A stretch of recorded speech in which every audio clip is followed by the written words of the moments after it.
Në studimeve të europiane në Universitetin e Tiranës dhe gjithashtu një nga analistët politikë dhe një nga njohësit më të mirë të gjeopolitikës dhe të marrëdhënieve ndërkombëtare.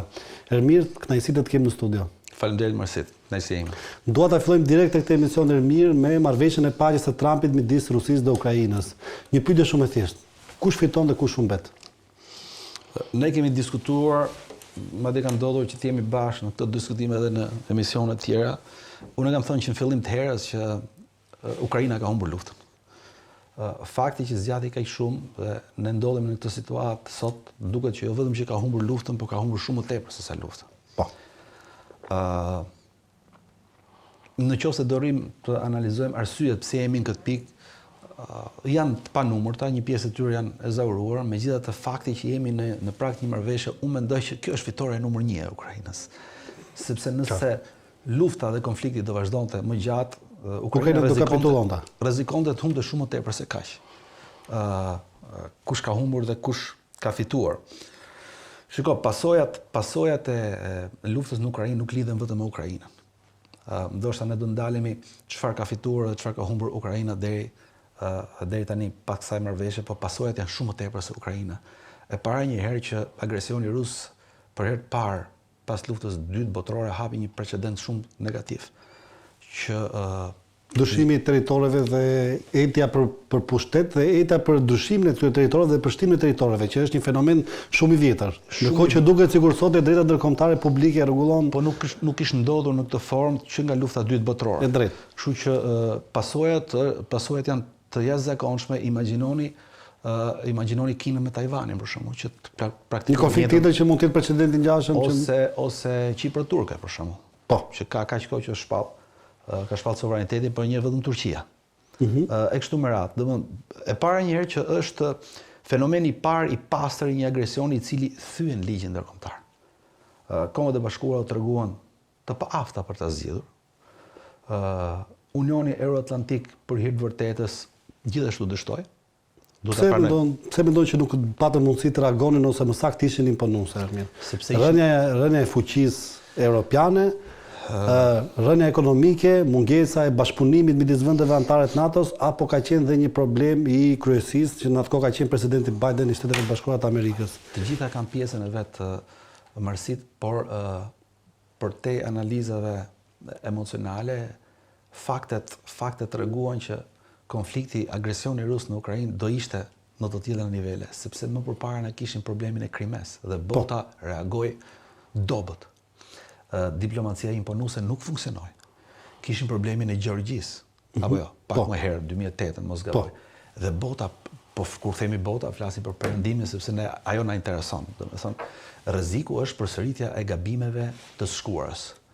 Dhe Putini me mentalitetin e tij për ta rikthyer Rusinë si një fuqi të madhe globale dhe ndjesia e tij që humbja ose rënja e shkatrimi i ish-bashkimit sovjetik është një humbje e madhe për Rusinë, dhe Rusia nuk mund të ketë të ardhmë si një fuqi nëse nuk rikthen ndikimet e saj politike dhe jo vetëm në ato territore rreth.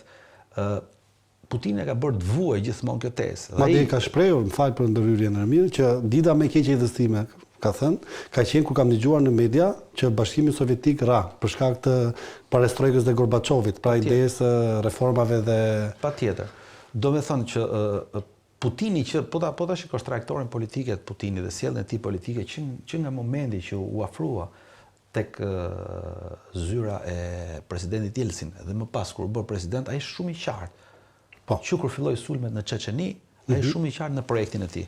Po. Dhe në këtë kuptim duhet ndajmë qëndrimin e Shtetet Bashkuara të Amerikës nga Unioni Evropian. Unioni Evropian vazhdoi të mbetet histori ose qëndrimet e saj politike vazhdojnë të mbeten në të njëjtën konjunkturë, siç thonte dikur një nga personalitetet më të shuara të politikës jashtme amerikane, i cili u nda nga jeta moshën 100 vjeçare vitin e kaluar, thonte Europa është histori kulete. Gjithmonë niset nga interesi ekonomik.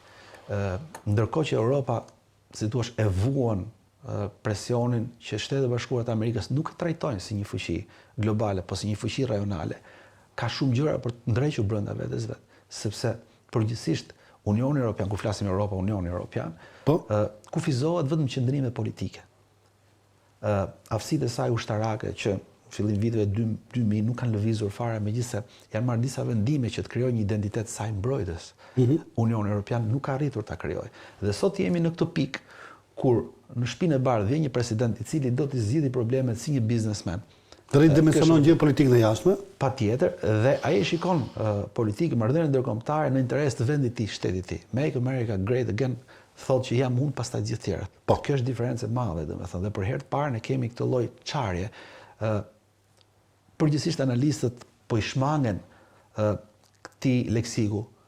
Me drejtë. Nuk e thon dot çarje, ose nga ana tjetër, sidomos në Europën tonë, për shkak të pjesëmarrjes tonë ose prezencës tonë në Union, gjithmonë mbajmë krahun e Unionit.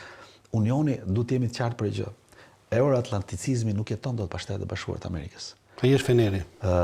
Ideja që ekstremistët e Unionit Evropian, por dhe idealistët në një farë mënyrë, duke filluar që nga Franca de Gaulle e këtej, flasin gjithmonë ose trajtojnë hera herë Shtetet e Bashkuara të Amerikës si një polic në Europë, i cili dikton politikat.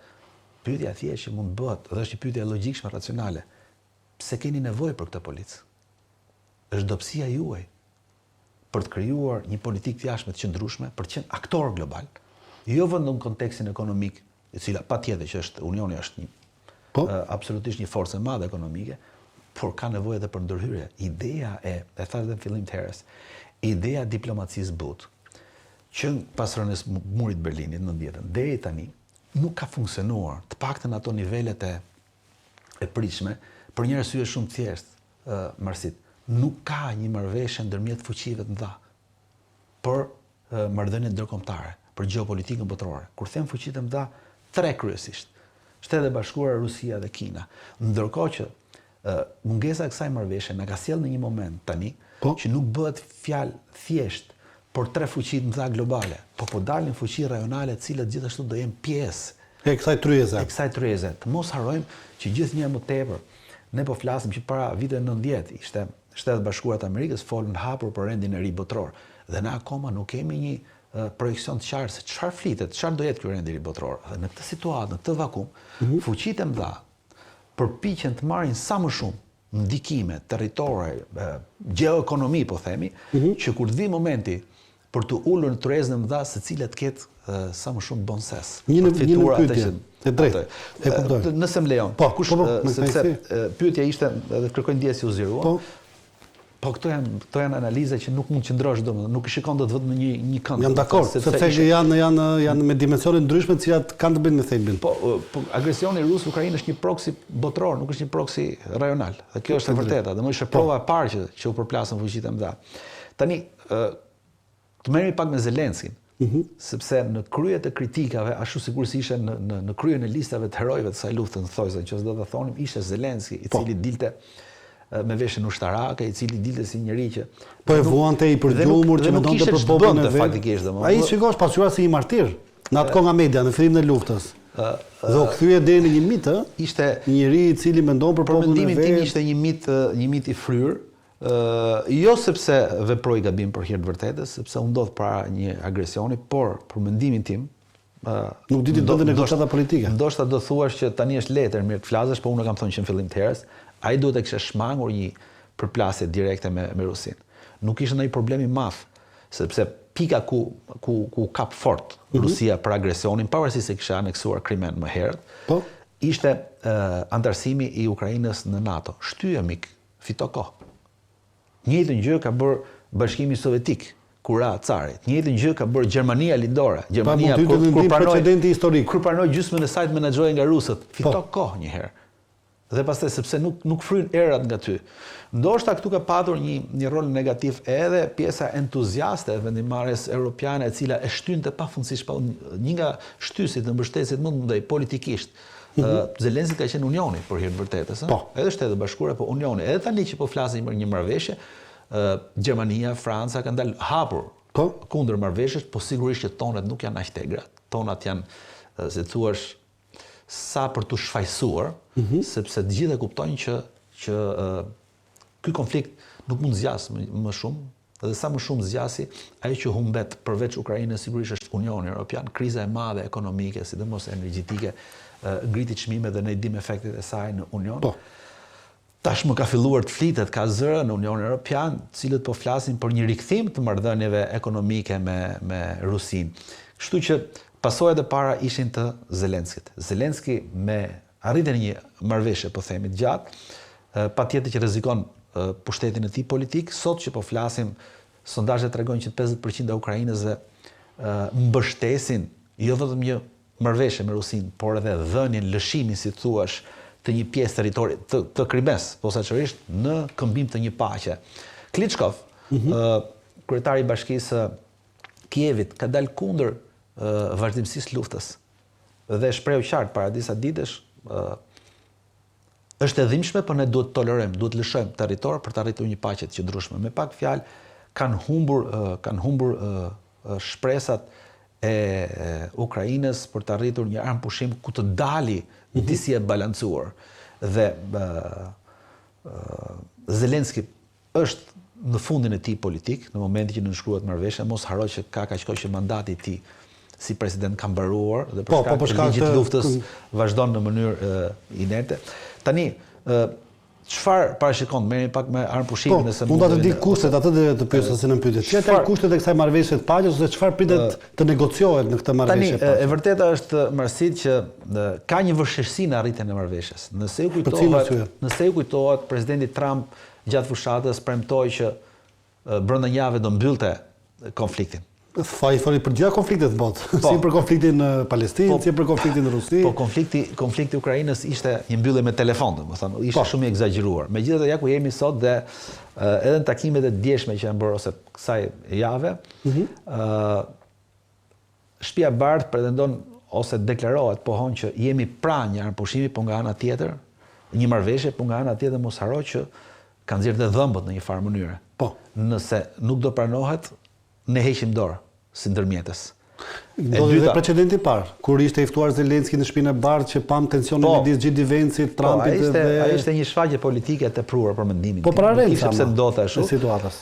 Sepse krijoi imazhin që po përkthele cedra e Rusisë. Po përkthele Rusia më shumë se ç'duhet, domethënë. Megjithatë, çfarë ka marrëveshja? E para, një armë pushim. Garantohet armë pushimi. E dyta, brenda marrëveshjes është edhe mos harrojmë dhe marrëveshjen e Shtetit Bashkuar të Amerikës me Ukrainën për trajtimin e mineraleve. Po. Ndërkohë që Shtetet Bashkuara të Amerikës kanë kërkuar këto mineralet e veçanta. Po. Ti menaxhojnë vetë Zelenski del me tezën e dytë që do ti përpunojmë bashkarisht, do të trajtojmë bashkarisht, jo vetëm për nuk do të ketë gjitha.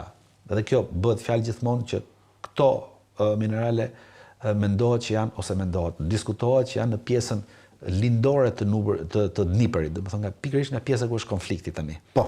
Që do thotë, nuk është një marrëveshje thjesht e SBA-s me Ukrainën, po brenda është dhe miratimi i Rusisë, sepse ande janë trupat ruse. Pa le të themi që kemi të bëjmë me një marrëveshje ose me një kontratë në cilën bëjmë pjesë tre palë. Po. Amerika, Rusia dhe Ukraina. Ndërkohë që Europa qëndron si palë e jashtme, por që kanë ndikimin e vet dhe trysnon këtë marrëveshje. Kjo është edhe ajo që thash, që trysnimi i Europës ka rënë, nuk është në nivelet e egra. Pa Macroni deklaron për krijimin e një ushtrie europiane. Nuk ka të bëjë thjesht me Ukrainën, ne cekëm pak fillim të herës, ka që në fillim vitet 2000 ushtria europiane dhe bë mirë Europa që të krijojë identitetin e saj mbrojtës, por sipas studimeve nëse fillon tani Unioni krijojë identitetin e tij mbrojtës, i duhet të paktën një dekadë. Pa i duhen 10 vite në mënyrë që po tjetë. Megjithatë është gjë e mirë për mendimin tim, sepse Unioni ka nevojë për identitetin e vet mbrojtës dhe kjo nuk do të thotë që kjo është largim nga aleanca ose prishje marrëdhënieve me Shtetet Bashkuara të Amerikës. Një pikë tjetër shumë e rëndësishme, e cila diskutohet marrëveshje, sepse marrëveshja akoma nuk ka marrë formën përfundimtare. Në qartë. Janë akoma në formë bisedash po. Bisedimet direkte ndërmjet Ukrainës dhe Rusisë është e nevojshme. Ajo që çoi deri në konfliktin e presidentit Trump me Zelenskin në Shtëpinë e Bardhë ishte pikërisht ky moment, sepse u duk që Shtetet Bashkuara po e mbyllnin konfliktin në bisedime direkte me Rusinë pa prezencën e Ukrainës dhe pa prezencën e Unionit Evropian. Tash janë ulur tonet, sigurisht që është dhe metodologji diplomatike që si thua të lëshosh një sentencë të egër që palët pastaj të fillojnë të rikthehen përgjegjësisë tyre secila. Pra si thua ngren pazarin dhe stekën lart në mënyrë që të arrihet një marrëveshje me ulët, sa e çon në ekstremitet. Sepse Shkopi dhe Karrota që përdorën BE-ja dhe administrata Biden nuk funksionoi.